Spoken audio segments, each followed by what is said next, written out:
আপনার এলাকায় যদি 10টা বিদেশি থাকে, তাহলে 10টা বিদেশির ঘরে সবার একটা স্বপ্ন থাকে, সৌন্দর্য একটা তার ঘর।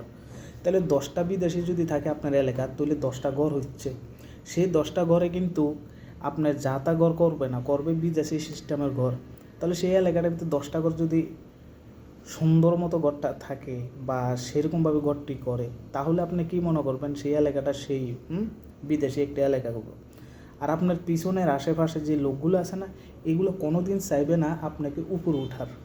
হ্যাঁ, খিচ্ছে কেমনে চাইবে যে নিচে নামানোর জন্য। এইটা হচ্ছে বাস্তবতা। আপনার কথাটা মানেন আর না মানেন, বাস্তবতা হচ্ছে সে এইটা।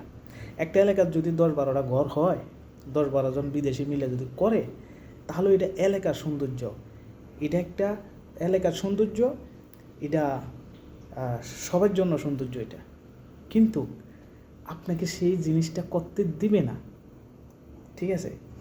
বিদেশের ভিতরে মনে করেন না সব কিছু বিল্ডিং বাড়ি গাড়ি সব, কারণ কেউ কিছু লাগে না, এর জন্য এরা এত উন্নত। আর আমরা আমাদের বাংলাদেশের ভিতরে একজনের পিছনে একজনে যদি না লেগে থাকি, তাহলে হেরা কোনো শান্তি হয় না।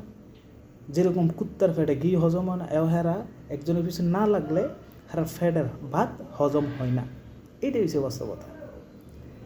আপনি কীভাবে খিচ্ছে নামাইব সেটা। তবে হ্যাঁ, আপনার পিছনে লাগবে না যখন নাকি আপনার দাদার দিন না ঘরগুলো আছে, মাইট্টা গুদাম আছে, কাটকাবাড়ি ঘর আছে, এটি নিয়ে থাকতেছেন, কেউ আপনার পিছনে কোনো মাথা ব্যথাই করবে না। যখন নাকি আপনি নতুন কোনো কিছু করতে যাবেন, তাহলে আপনার জন্য মাথা ব্যথা হয়ে দাঁড়াইবে তারা, ঠিক আছে?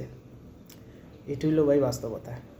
আজ পর্যন্ত যারা পিছনে লাগছে তারা সবসময় পিছনে থেকে গেছে, আর যারা পিছনে না লাগে সামনের দিকে আগুইতে আছে, তারাই সামনের দিকে আগুয়ে গেছে। তবে একটা কথা মনে রাখতে হবে, এলাকার সৌন্দর্য যে একটা ঘর করে তাকে উৎসাহ দিয়া তাকে কিভাবে সুন্দর করা যায়, কিভাবে তাকে এই বাড়িটারে সুন্দর করে করা যায়, সেই উৎসাহটা দেওয়া উচিত, ঠিক আছে? কারণ হচ্ছে কি ভাই, এই দুনিয়াটা 2 দিনের জন্য। সবার সাথে উল্লে মিল্লা থাইকা যাওয়াটাই ভালো।